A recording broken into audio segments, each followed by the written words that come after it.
অরণ্য সপ্তাহ উপলক্ষে সোমবার শ্রীরামপুর গ্রামীণ হাসপাতালে আয়ুর্বেদিক চিকিৎসাতে ব্যবহৃত বিভিন্ন ভেষজ গাছ লাগানো হয় হসপিটাল চত্বরে। আজ পূর্বস্থলী ১ নম্বর ব্লকের নাদনঘাট থানার উদ্যোগে শ্রীরামপুর গ্রামীণ হাসপাতালের সৌন্দর্যায়ন ও ফুলের বাগানের উদ্বোধনের পাশাপাশি অরণ্য সপ্তাহ কর্মসূচি পালিত হলো। উপস্থিত ছিলেন রাজ্যের মন্ত্রী স্বপন দেবনাথ, এসডিপিও রাকেশ চৌধুরী, আইসি বিশ্ববন্ধু চট্টরাজ, পঞ্চায়েত সমিতির সভাপতি দিলীপ মল্লিক, ব্লক স্বাস্থ্য আধিকারিক সাইনেক সোম সহ আরও অন্যান্য ব্যক্তিবর্গ।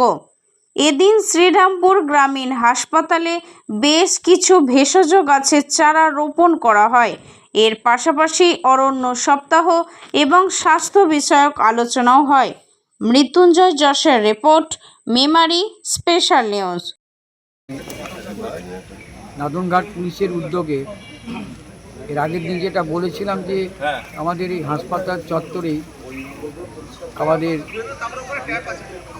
যে আয়ুর্বেদিক চিকিৎসাতে এখানে হয়, তাই ভেষজ গাছ আয়ুর্বেদিক ওষুধ যেগুলোতে হয় তার একটা বাগান তৈরি হয়। সেই অনুযায়ী এই চত্বরের মধ্যেই প্রায় 500 গাছ, তেমনি আমলকি, বয়রা, হরিতকি, কালোমেঘ সব লাগানো।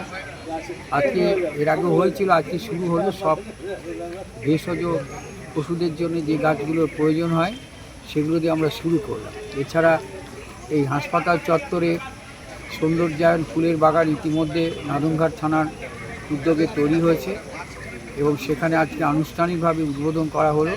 তাতে এসডিপি এসপি সাহেবের কথা ছিল, তিনি আসতে পারেননি, কিন্তু এসডিপিও রাকেশ চৌধুরী ছিলেন, আমি ছিলাম, পঞ্চায়েত সভাপতি ছিলেন, আইসি নাদনঘাট আর অন্যান্য জনপ্রতিনিধিরা সকলের উপস্থিতি তার উদ্বোধন হলো।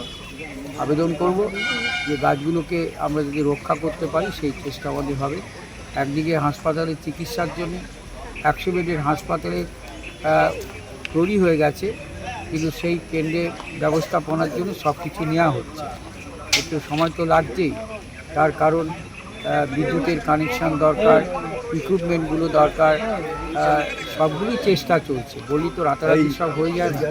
তার আগে হাসপাতাল চত্বরটাকে আমরা সাজিয়ে নিচ্ছি ভালোভাবে, যাতে মানুষ একটা ধারণা থাকে হাসপাতাল মানে চারিদিকে সবুজের সমারোহ, ফুল আছে, ফল আছে, সব কিছু। যে দেখবেন পেয়ারা গাছে লাগানো হয়েছে, পেয়ারা গাছগুলো বড় হয়ে যায়, এটা ভালো লাগবে না পরিবেশটা?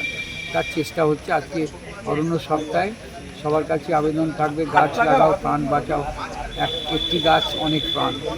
অতএব সবুজের দরকার, কারণ গাছের অক্সিজেন নিয়ে আমরা বেঁচে থাকি, আবার গাছও আমাদের অক্সিজেন নিয়ে বেঁচে থাকে।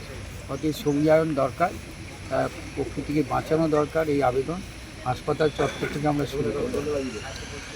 ঠিক আছে।